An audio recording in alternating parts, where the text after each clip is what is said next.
Karate Kid. More about like the nature of like these production companies and how they treat fan service. But yes, the Karate Kid. This is an article from CBR, and this was about the show Cobra Kai. And you have seen Cobra Kai? Yeah. I saw the first and second season. Okay. So it says, no Cobra Kai character is stronger than Mr. Miyagi, declares show creator. Yes. So this is from Michael McDonald at CBR, and it says, the characters in Netflix martial arts drama Cobra Kai are tough, but they don't hold a candle to the original Karate Kid sensei, Mr. Miyagi, according to one of the show's creators. Showrunner Michael Schlossberg, responded to a fans Q&A session when the Cobra Kai creator was asked to rank the top 5 characters in both brains and brawn. Schlossberg did not take the opportunity to rank 5 characters in terms of their brawn, instead naming Mr. Miyagi and Master Kim as the 2 strongest characters, and everyone else is much lower. So that is awesome to me. It says Schlossberg did, however, name the 5 Cobra Kai characters that he believes are the smartest. First place was Miyagi-Do's recent recruit Dimitri, followed by his best friend turned Cobra Kai rival Hawk. I like this because he's not disrespecting the source material. We were talking about Star Wars earlier, right? And the first thing they did was make Rey automatically better than everyone else. She did not have to learn how to use the Force. She did not have to. She did. Yeah, it was. That's why they called Haldo Admiral Gender Studies. Yep. But basically, the idea is like they don't make these characters struggle, and they use the old characters as basically a pushing off point to make the new characters look better. And instead, what they're doing here is showing you that the original character is the most is still the most impressive of that. So it's showing respect to the source material, which is seriously lacking in these industries right now. Yeah. So, you liked season 1 and 2? Yeah. I've only seen season. I binged it. Yeah. Okay. Yeah. It's. I would like to see more of this. I would like to see the creators of all these properties show a little bit. They did the same thing with Ghostbusters. They showed a lot more. The new one, Afterlife, showed way more respect for the source material than the 2016 reboot ever did. And what they're learning, because I think Cobra Kai is now. There's an article right here. It says Cobra Kai creator plans now account for more than 5 seasons. So it's doing well. It's flourishing. And it's flourishing because it's found a way to be both its own new project without disrespecting where it comes from, which is a hard line. It's funny. When I watched it, I do remember specifically thinking like, wow, this is not... anything like... This isn't woke. Nope. It's not incredibly not woke. This is just like a cool show. It's still cheesy.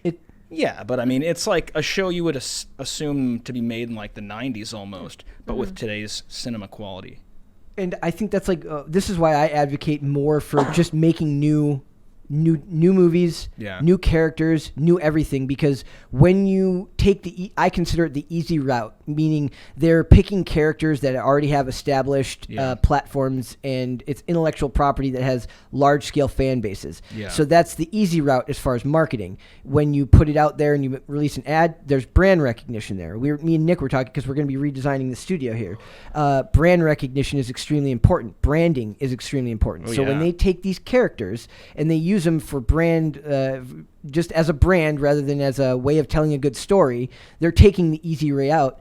But what they're not realizing is that it's much harder to actually complete the product well, meaning that you have to please old fans, you have to bring in a new audience, and you have to do all of this while paying respect to the original property while creating something new. That's not easy to do. Yeah, if you want to do it well and successfully, you can always bastardize the brand and have it be like... There's very few examples where that actually works out very well. And this Cobra Kai is one of them. The Mandalorian is an example of it working fairly well. If you want to talk, if I want to give Disney credit for anything, that's not really a nostalgia. It's part of the Disney universe, but it's not rehashing an old character from the movies. So there's a way to do it, but it's tricky. Like I say, why not just make new products? It's cool with Cobra Kai though, because there wasn't like a Cobra Kai, that they're rebooting off of. They had an idea that was almost like a joke from a How I Met Your Mother episode. And they took that and then there's like, you have the beginning, and they even got the people in the original Karate Kid to play the adults, which was super cool. They had a lot of room to grow with. And the kids and it's actually like there's actually good child casting. Yeah, in those this. are great actors. Like Peyton List. Yep. Yeah. The kids in there are very good. Who you've seen it, right? Yeah, I've seen it. That's why I said it's really cheesy because like when she wants to pass, like I forgot what her character's name is, but like when she wants to pass like one of the obstacles, all she needs to do is meditate and breathe in and out, and then she successfully does it. But it's on brand for the property. I know. That's why I'm like, it's so cheesy. That's true. Yeah. It's very on brand for the property. So you stay within that narrative structure. You stay within what feels like the previous movies, right? That's not easy to do when the world has changed by 20 years. And it's also not supernatural, and there's no like that's true powers that are crazy. That's true. They're not flying or anything. I was really happy with the casting, especially like Peyton List. She's a Disney actor. She was first famous from Jessie, I believe. I don't know anything. I like Mary Mauser. Mary Mauser was in she played Gibbs's daughter in NCIS, and she was also she was on a show called Body of Proof, which I enjoyed. I love old police procedurals. That is my weakness. Yeah, I refuse to apologize for loving like boomer cop shows. It's my thing. Yeah, he loves watching it a lot. Like I just walk past by and he's watching like a new investigation TV Leave me show. alone, okay? Don't judge me. Hey, when I had a TV, you. I had Investigation Discovery on 24/7. I go through phases with like the reality versions of those shows, but I found myself watching. Oh, you want the fiction? I watch the fiction ones. I don't watch the reality ones as much. Yeah. But in general, I would like to see these producers, the ones who keep rebooting properties. There's a bunch more stuff coming out in the near future. With the Batman being coming out, they're finishing Black Adam right now. Black Adam has the benefit of being its own, not live action. It hasn't been done before in live action, but in general, I don't know what the next one. There'll probably be a new Transformers movie in the next few years. Everybody hates those, but me too. Only if it has Shia LaBeouf. Yes, I watch it. Wait, is he? I want Megan Fox back in there too. I'm with you 100% on that. Have Machine Gun Kelly in it, but he dies in like the first scene. Hey, that would be interesting. There you go. I can see that happening. They could do that. That would be funny. But yeah, I don't know. So you're not a fan of the Cobra Kai? I just didn't really like it. It's like too cheesy for me. It might have been just because you don't have the same connection to the source material. Well, I like Bloodsport. That is awesome. I like Bloodsport more than Karate Kid. Tell us why. Because, like, you know how, what's his name? The Korean guy, the villain. What's his name? I've only seen Bloodsport once, and that was like when I was like a I child. watched it over 3 times, but I love the scene. So basically, when they're fighting in the underground like dojo, like basically he cheated, so he threw powder into John Van Damme's eyes, and then John Van Damme does this thing where you can find this as a meme now, where he's just screaming.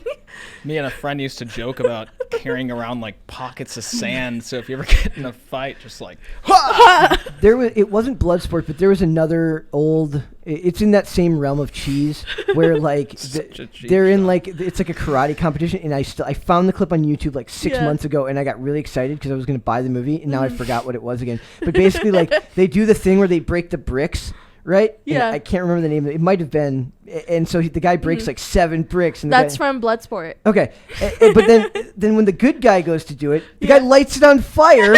You can't do that. You're cheating. No, but also there's a scene in Bloodsport where John Van Damme, he like comes out of sexy time. Of what? Sexy time. What's that? Sexy time. Oh. It's like sexy time, but not sexy time because she's not saying it with the right words. Yeah, but wait, so wouldn't you it have be to learn to easier decode miracles language to sometimes. break bricks that are on fire? Yeah, like it'd be easier. That's the thing. Like they're cheating. I was like, Yeah, why is he allowed to are. do that? But yeah, so he comes out of sexy time, and like he's just wearing these like blue like Speedos. Like, 2 of them? No, just one. Speedos. Sorry, I meant one.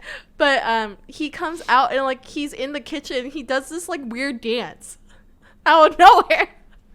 I love that movie. It's your favorite part?